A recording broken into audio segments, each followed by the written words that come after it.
Impromptu. Get a clock suddenly. All right. So 20 minutes. Yeah, exactly.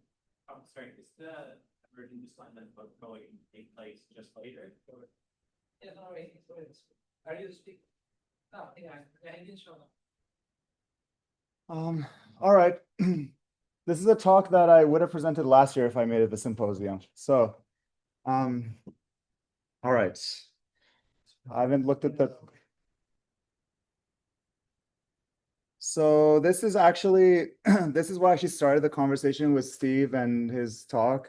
So maybe it'll give some motivation for, for this topic of algorithmic thermodynamics. So, oh shoot, this is not the correct talk. Wait, what? I am sorry. Hold on. Oh, you know what? You know what? This was a modified version that I gave at DeepMind, but it's fine. No, it's fine. It is fine. Okay. So yeah, so this is kind of an approach to thermodynamics. In non-equilibrium thermodynamics, for context, there's fundamentally, it's kind of a confusing and controversial question how you should define entropy, which may seem surprising because you might remember some formulas from your textbook, but in fact, there are multiple different formulas for entropy. And usually it's defined in terms of some set of possible states your system could be in, or some distribution you could have over your states. But it's not defined as a function of a single state, which is a bit surprising because we think of the entropy as kind of an objective quantity about a state, and it should be an objective quantity because we use it to, I mean, one of the reasons we have this concept of entropy is to talk about how much work you can get out of a system, and that's a very physical thing. Like how much battery, does your laptop have? Seems like a pretty objective quantity, right? So why is it defined in an equilibrium? In equilibrium, yes. Well, in equilibrium, usually you have a distribution associated with. So going out of equilibrium, you don't have it's harder to decide what is a natural distribution. So that's why we talk about non-equilibrium. But there is some recent work where even in non-equilibrium settings, you somehow reason your way to some distribution. And so you can still kind of talk about entropy, but like the farther, the more crazy your dynamics gets, the harder it is to kind of justify this in general. So in the spirit of Kolmogorov and this whole theory, we want to define the entropy for individual states, so that it doesn't depend on distributions or which macrovariables you use. So before we do that, so here we can split in two parts. Before we get into the algorithm thermodynamics, we should kind of talk about the state of the art, this approach called stochastic thermodynamics. Basically, in physics, let's say classical physics, you have a continuous phase space. It's a measure space, so it has a measure associated with it, which is denoted by pi. This space, we coarse grain it. So these circles represent kind of cells of the coarse graining. So you have the set of states or macro state called X, another one called Y, another one called Z. And here I wrote pi of X because that's kind of the measure of this circle. Like you can think of it as the volume or the area of this circle is pi of X. Now, when you run your laws of physics, when you run your Hamiltonian, what the laws do, they have this property that, well, the laws are deterministic. So for a fixed duration, delta t, it just maps every position in this continuous space to another position. That mapping is reversible. So it's invertible. It's also measure preserving. So if you map an entire region forward in time, the image will still have the same measure. So with all that in mind, you can now define these quantities. Let P of y given x denote the fraction of the region x, fraction by, weighted by this measure, that goes into y under this fixed duration, like delta t evolution. Right, so just if you just sample lots of points in x, evolve each of them forward by time delta t, and then see what fraction of them ends up inside y. That's what I mean by P of y given x. And this notation is suggestive. It looks like a conditional probability, and it can be interpreted that way because if I sample uniformly from x, then the fraction is the same as the probability. But of course, if I don't start with this uniform distribution, then you know, so like we have to be careful of what we mean here. So I defined it in terms of measures, and so it doesn't have this probability interpretation built in. And now in the converse direction, P tilde of x given y is just if I apply the inverse mapping, what fraction of y is mapped to from x, right? And I mentioned before that the laws of physics are measure preserving. That's called Liouville's theorem. But this implies this equality because the smaller yellow circle, this is the part of x that gets mapped to y, right? So its area is the size of x times the fraction of x that gets mapped into y. So pi of x times P of y given x. This yellow circle gets mapped 1-to-1 into the smaller cyan circle because the smaller cyan circle is the part of y that's mapped to from x. So because these two circles map 1-to-1 into each other, they must have the same measure. And that's why you get this equality, because that's the measure of the left circle, the measure of the right circle, they're equal. If you sum this equality over all x, you get what looks a lot like a Markov chain stationarity equation. Again, I kind of warned you that you shouldn't take the probability interpretation too literally, but if you interpreted the p's as conditional probabilities and the pi's as kind of the just some probability distribution over states, then this basically says that pi is the stationary measure of the Markov chain that P gives. So this is very, very suggestive. And we would really like to think of this as a Markov chain to make all the modeling easier. And so in order to do this, we just assume that in fact, this matrix does correspond to the probability that you'll be a y given that you're an x. Now, this assumption is actually what breaks time symmetry, because everything so far has been totally symmetrical. You can run it forward in time, you can run it backwards in time. However, we do not assume the same thing backwards in time, right? So the MCG, the Markov coarse-graining postulate backwards in time, would look like this, but this is actually not true. We don't assume it.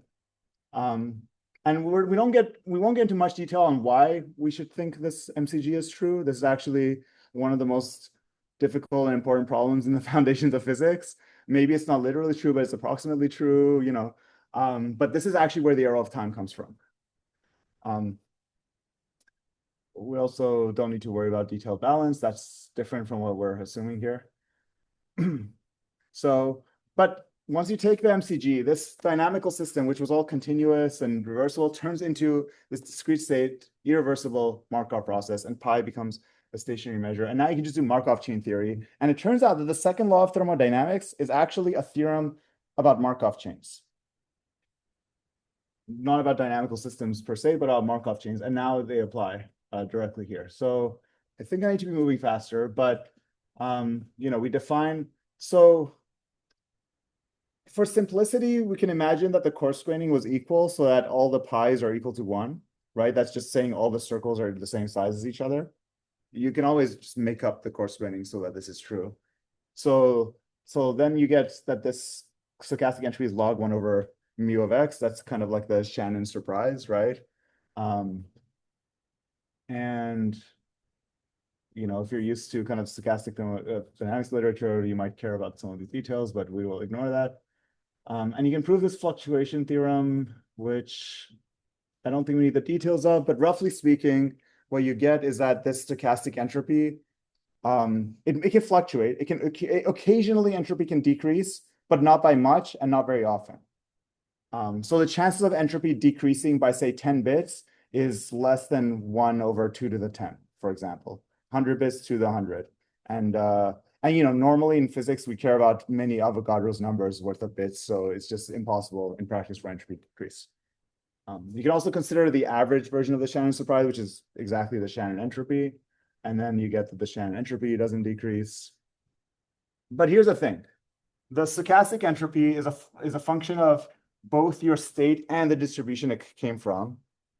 when you average it out, sorry, this is the Shannon surprise, and then the Shannon entropy is an average, so it no longer depends on your specific state, but it depends on the distribution.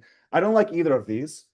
What we want is some kind of entropy that depends only on the state, right? So I don't want this functional form or this one. I want this. It should depend only on X. And the reason is because, again, there's no universal way to like imagine what the distribution should be. Well, maybe it's a hint that the distribution should actually be the universal distribution. So we'll get to that. So algorithmic thermodynamics, how does it work? So the algorithmic entropy of a coarse-grained state, X, one of those like circles from before, is exactly the amount of information you need to specify that state. So literally the Kolmogorov complexity.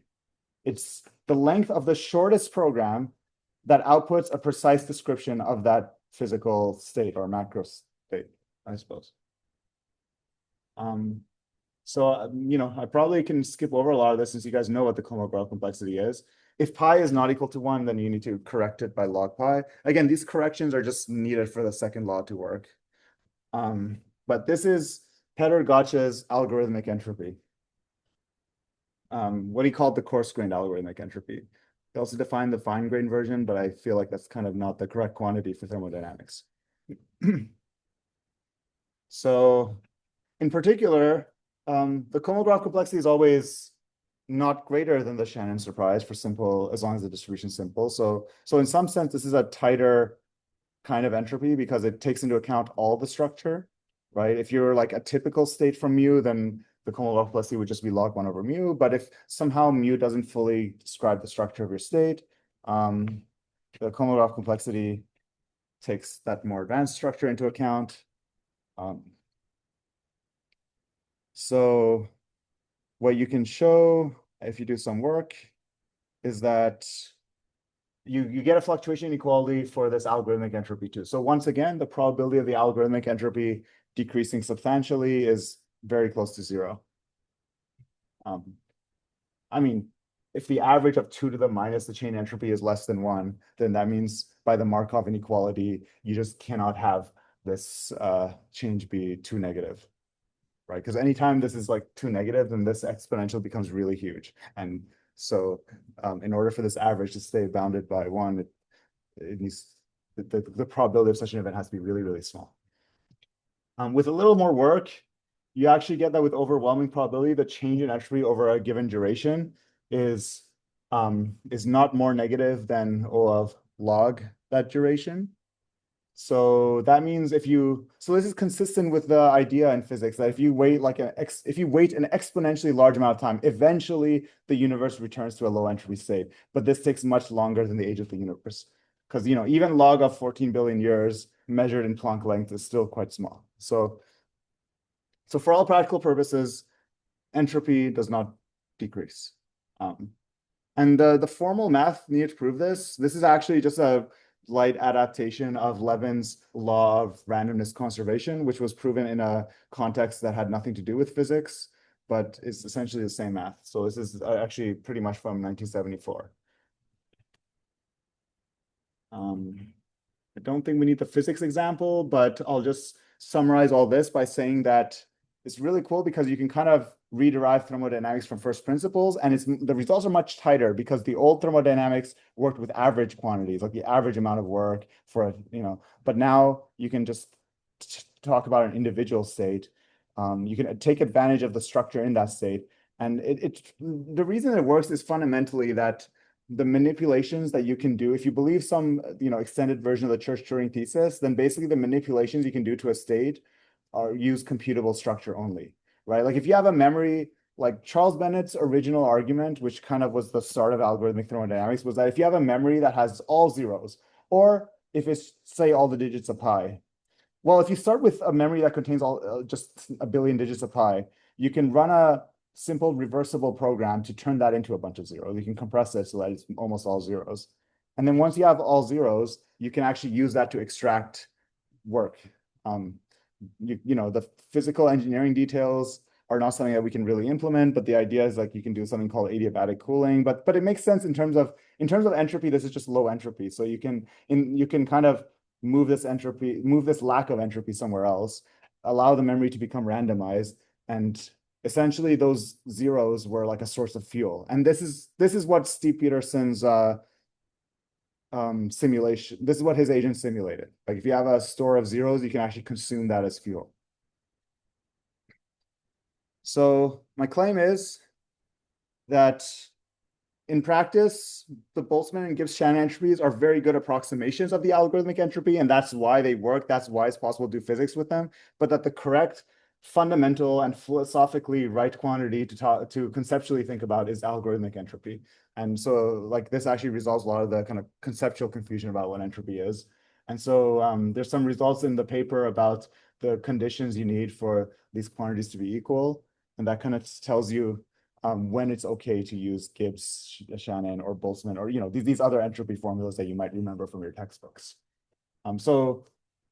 Under some conditions that I've kind of informally stated here as X is typical for a nice view, the two quantities are the same. In a general case where you don't have any assumptions at all, you get this weaker relationship, which says that basically, remember the right-hand side, the S is, I use S to denote the algorithmic entropy. So if you think of algorithmic entropy as the correct thing, then this is saying you have to average the correct entropy and also condition it on prior knowledge of mu. And if you do that, you get Shannon entropy. So in some sense, when you use the Shannon entropy formula, you're getting something that's wrong on two counts. You're getting something that is really a statement about the average rather than the specific state, and you're getting something that is kind of dependent on your knowledge of mu. Yeah, so I think this I already said. Yeah, and there's yeah, the previous slide kind of had the physics derivations I didn't go over, but you can kind of rederive like an algorithmic version of the free energy. Essentially, it's like Helmholtz free energy, but instead of like the Shannon entropy, use algorithmic entropy, and that gives you the amount of work you can extract out of an individual state without needing to average over an ensemble. And you can derive a whole bunch of other fluctuation inequalities too. So there's a whole zoo of them. The one over here, I didn't invent actually. This one is a recent paper by Aram Ebtekar. But anyway, that's yeah, you can do this is yeah. I opened this to kind of future research, see if like other results in thermodynamics can be kind of improved using algorithmic setup. But yeah, okay, I think that's everything.